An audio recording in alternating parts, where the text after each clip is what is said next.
جی ہاں، پہلے تو بہت شک کی نظر سے میں دیکھ رہا تھا. Let me be very frank. شک اس لیے کہ یہ جی آئی ٹی بنی ہے، اس کے جو ممبرز ہیں وہ تو گورنمنٹ ہی کے نیچے کام کر رہے ہیں، تو کیا وہ انڈیپینڈنٹلی ایک عدل اور انصاف کر سکیں گے؟ Will they be able to be just? بالکل آنیسٹلی، ایمانداری سے وہ بول سکیں گے یا نہیں؟ اس پہ شک تھا مجھے، اور پوری قوم کو ہی شک تھا. لیکن اس کے بعد میں سمجھتا ہوں کہ جس طریقے کی کارروائی چلی ہے، میرے خیال میں یہ جی آئی ٹی نے اپنی رسپانسبلٹیز بہت اچھی طریقے سے نبھائی ہیں، اور جس طریقے سے یہ چل رہا ہے سلسلہ، مجھے امید ہے کہ وہ جی آئی ٹی سے کوئی ایسا نتیجہ نکلے گا جس سے قوم مطمئن ہوگی میری نظر میں.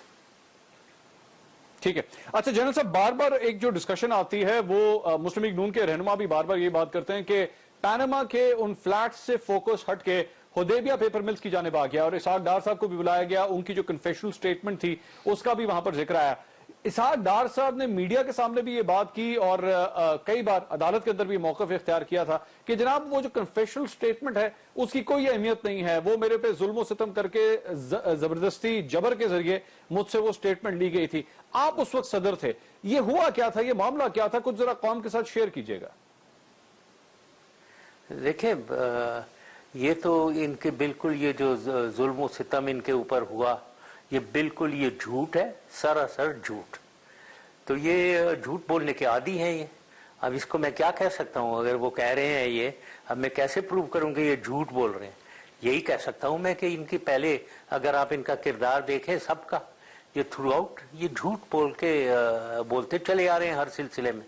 اب اس میں کوئی پریشر نہیں تھا ان کے اوپر، یہ خود والنٹیئر کر رہے تھے. ایسی باتیں یہ جب گئے ہیں، یہ شریف خاندان نے ان کے اوپر جب یہ پکڑے گئے تھے اور اس کے بعد ان کے اوپر وہ ڈیل ہو کر یہ سعودی عربیہ گئے ہیں، یہ خود آ رہے تھے جی، والنٹیئر کر رہے تھے، خود آگے پیش والنٹیئر کر رہے تھے. کوئی ان کے اوپر کچھ ان سے پوچھنے کی کوئی ضرورت ہی نہیں تھی، کوئی ستم ڈھالنے کی کوئی ضرورت نہیں تھی.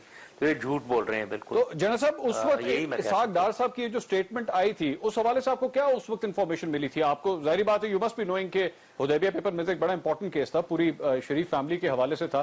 آپ کو اس وقت کیا انفارمیشن ملی کہ اسحاق ڈار صاحب جو ہیں وہ وعدہ معاف گواہ بن گئے ہیں اور یہ پوری سٹیٹمنٹ انہوں نے اپنی مرضی سے دی ہے؟ ہاں بالکل، مطلب مین چیز یہ ہے کہ منی لانڈرنگ کی امپورٹنٹ بات تھی جو مجھے بتائی گئی تھی، وہ کہ یہ تو ایڈمٹ کر رہے ہیں کہ یہ لانڈر کرتے رہے ہیں، پیسے لے جاتے رہے ہیں ان کے، یہ has played an important role اس میں منی لانڈرنگ کے سلسلے میں. باقی اس کی ڈیٹیلز فرینکلی میں کہنا چاہتا ہوں کہ میں کوئی اتنا انوالوڈ ڈی جی نیب سے I was not so involved کہ میں ان سے بریفنگ لوں آ کر کہ آئیں جی مجھے کیس کے بارے میں بریفنگ دیں. یہ میں نہیں کر رہا تھا بالکل.